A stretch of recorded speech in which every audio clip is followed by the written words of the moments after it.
the heck are you doing here? I thought we were both wearing frog hats. I literally told you yesterday that we're both wearing bunny hats. What are you even doing here? Oh, I found my lunchbox, right? Everyone, audience, I found my lunchbox. You actually found it? Yeah, the banana inside is not looking too fresh though. That's disgusting. And after this, I'm gonna go hit up, the Kenny Gym swimming pool. It's haunted, it's abandoned, it's perfect for Halloween. So I'm not gonna do that right now.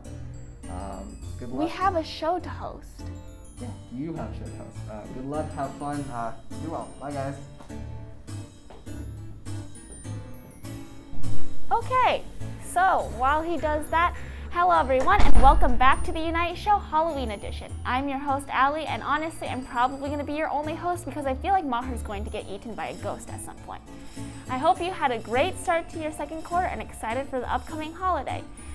But speaking of swimming pools, our reporter Caitlin will first be talking to uni swimmer Reed Broaders about her season and her recent commitment to the Berkeley swim team. Take a look.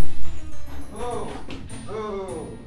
Why are you back? Because here you always. I was having fun hosting by myself, Maher. Take a look. A few weeks ago, I talked with Senior Reed about swimming. I asked her about how the pandemic has affected her and her training. So it definitely affected how in shape I am. And to be honest, it really did affect my mental state about swimming.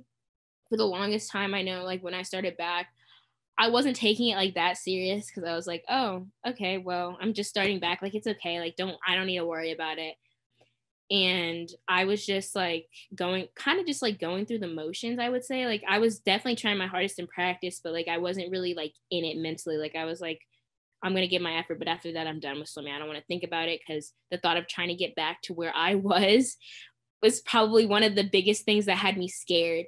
So now I feel like I'm 100% back mentally. Like I'm doing well in my sets. The team is doing great. And I love this swim team with my whole heart. Like that's like one of the things that like uni has like definitely given me is a team aspect and learning how to work for a team. I was just over the moon after the first practice because my mom, like, we didn't know what was going to happen with COVID. We didn't know if there was going to be a big meet or not. And after the first practice, like, I'm staying. I don't care what happens. Like, I have to stay with this team. Like, this is going to be the thing that gets me out of my mental slump. So huge shout out to my teammates. And I also asked her how IHSA is doing swim state this year and if she's doing state. So state this year it's not state, I would say. It's state, but it's sectionals, if that makes sense. So they're going to compile all of the sectional times. So basically your state is sectionals this year. So you will be resting for sectionals. And then all the times that you do for that certain event will be put into like, I guess like they'll just be put against each other and the fastest time wins state. It's definitely going to be different, but I will be competing this year. State title is the goal. State record is the goal of the goal. So hopefully that will happen. I know Centennial for sure. That's like my pool. Like every time I've swam all of my best times so far in Centennial. So that is my pool. So hopefully I'm going to come up there and uni is going to show out. To finish off her interview, I asked if she had any words for people who wanted to get into swimming. I think everyone should give it a chance. It's really fun. I would say definitely try. Like the team is great. Like they are like some of my closest friends, and I mean like closest friends. Like I know for a fact Raneem like was really worried about doing it, and she stuck it with it for 4 years. And I will say I am proud of Raneem, like the most proud, because she has to wear a special suit. And then no one has actually made like a specific suit for people who practice Islam. So it's a lot harder for her, but I'm really proud of her 100%. And I think even people who practice Islam, like if they're interested, I would definitely say do it because we will make sure that you're comfortable. For all those kids, like people who are wondering, you should definitely try it. Maher actually made it back from his ghost hunting expedition, so I guess we're co-hosts again. You know, it's kind of unfortunate, but that's not important. What's more important, though, is who's wearing the better costume. I was born to wear this frog hat. No, clearly I look a lot better in these bunny ears than you do that frog hat. But you know what? We can settle this at Uni's premier costume competition, the Student Council Halloween Costume Contest. Every year, STUDCO does the Halloween costume contest, and obviously that's going to have to look a little bit different this year. So right now we're going to talk about what's going to look different, what's going to look the same, and what you should know. Hi guys, I hope you guys had an amazing fall break.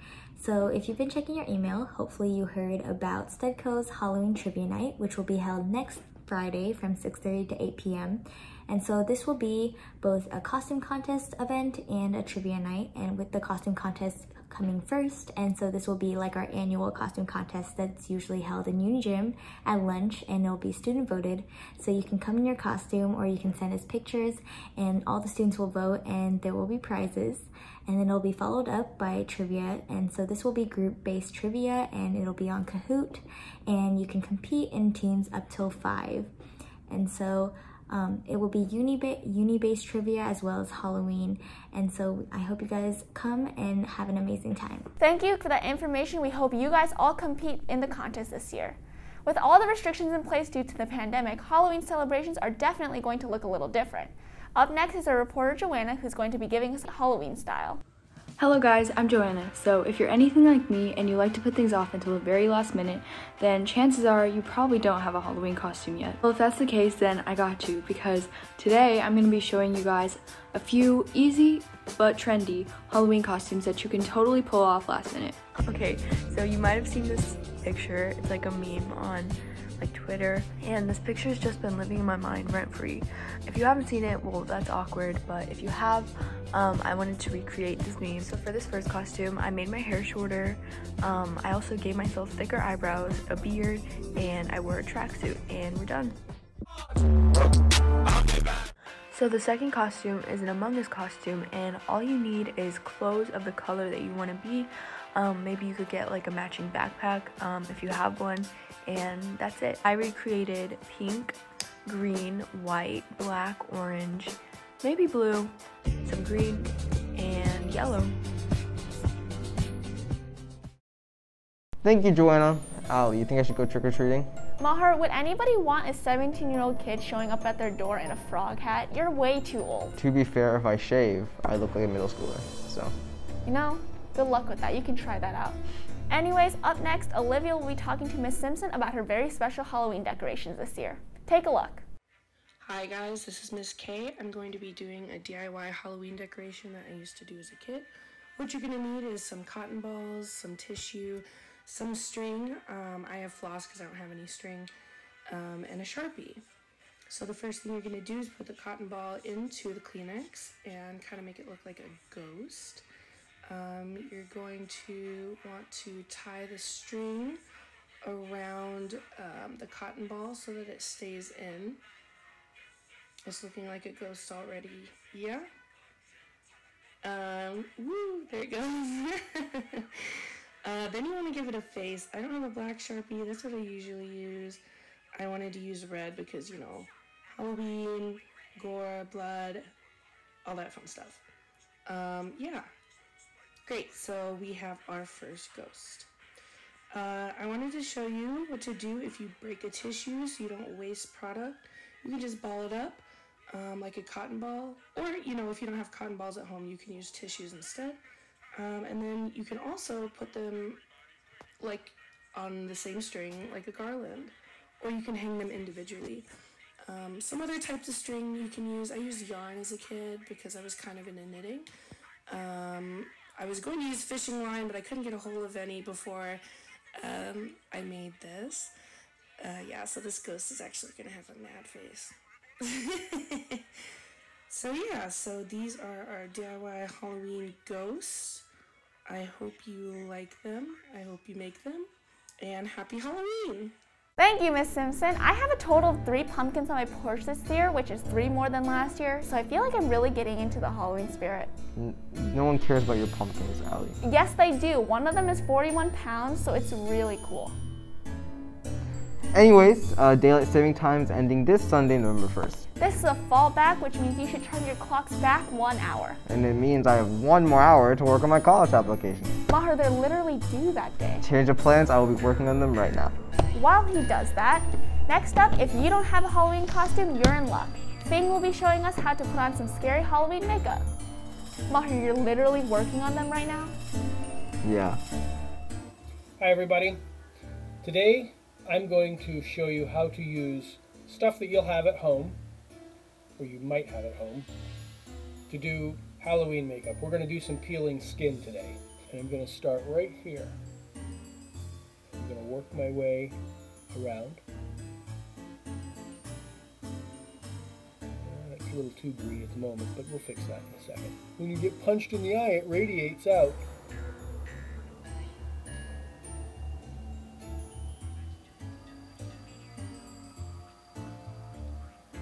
The thing about makeup is that you want to do textures. So now I'm going to take some toilet paper and I'm going to apply it. No. Sorry, cat emergency. Now I've put the toilet paper on and now I'm going to apply more of that syrup. It's pretty gross, huh? You can do a really gross makeup with stuff that you can find at home. Thanks, Fing. I am now traumatized. Now here's Ethan with a very special Halloween recipe for us. What's good, y'all? Welcome back to another episode of Eats with E on the Unite Show again. Today we got something a little special. We're doing a fall classic that I just made up about like an hour or two ago. I call it the Upside Middle Apple Cake. I already did a lot of the steps, so then we didn't have to go through everything step by step and things, but let's go ahead and get into from the point that I left off. Alright, let's go. Alright, now this looks a little messy at first, but let me go ahead and tell you what I got into these two bowls. Right here is the wet bowl, which is probably going to take, but it takes the majority of time to make this cake in general. I'm going to list the measurements for all this stuff, and let me go ahead and say it. Everything in here is going to be room temperature, and that's going to include butter, sugar, sour cream, and 5 egg whites. Now, in here, we're just going to have your cake flour, baking soda, and salt. I'm going to put the measurement up. And then right now, I'm going to go ahead and then slowly mix your flour and stuff into this bowl until it's, well mixed and whatnot. So once you have those mixed, it's going to look something like this.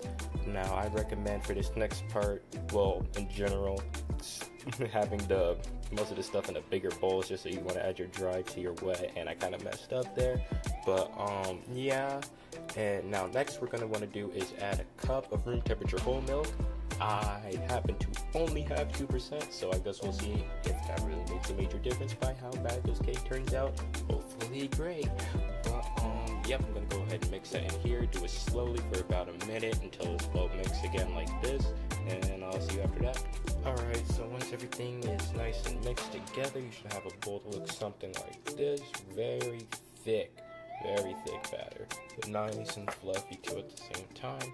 Now what you're going to want to do is pour this into I got two 8-inch pans. If you come over here with me right here, two 8-inch pans I'm going to pour these into, and then you're going to put it into a 350-degree oven like so.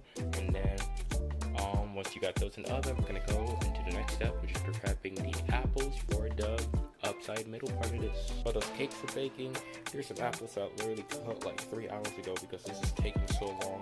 What we're going to do with these is put them into this pan once this butter starts melting with some cinnamon, a little bit of cornstarch, and some brown sugar, let's say, and saute them until they're kind of translucent. Take them out, and then as you can kind of see here, I have two different cuts. We have these little chunks and these rings. The rings, I'm thinking we put in the middle of the cake, and then these chunks, we're going to pulverize them and mix them with whatever icing kind of thing I'm going to go with by then, but we'll figure that out when we get there. So let's, I'll show you the next step.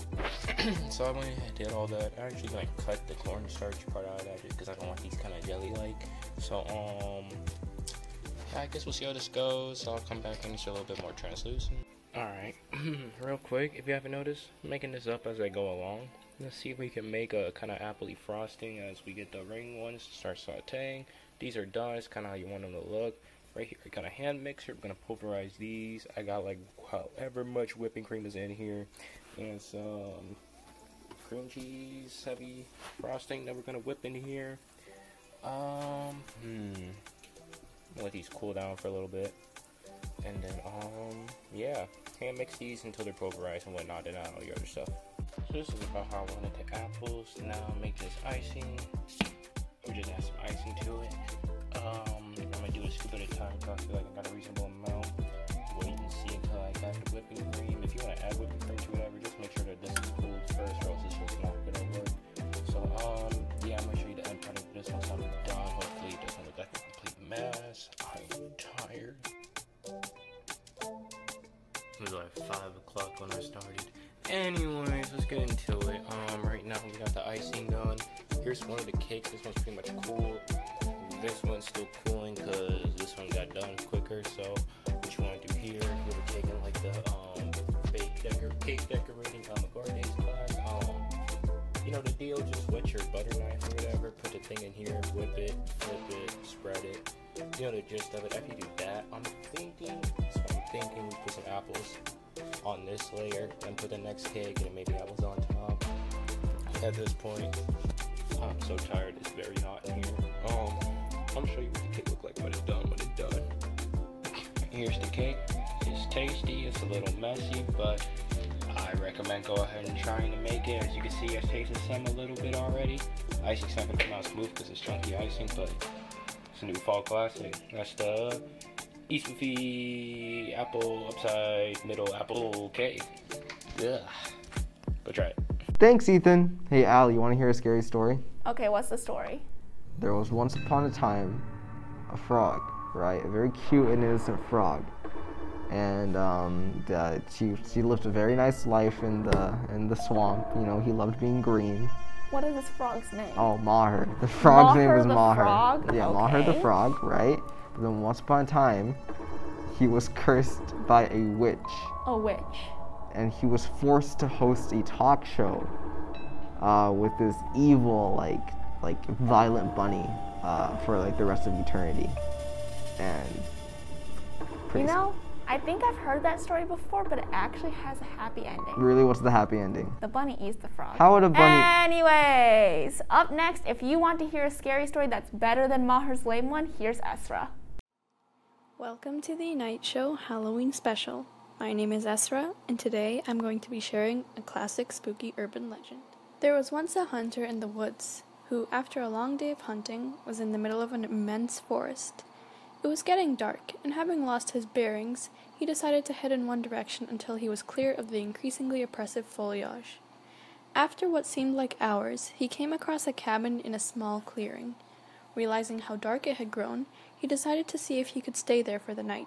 He approached and found the door ajar. Nobody was inside. The hunter flopped down on a single bed, deciding to explain himself to the owner in the morning.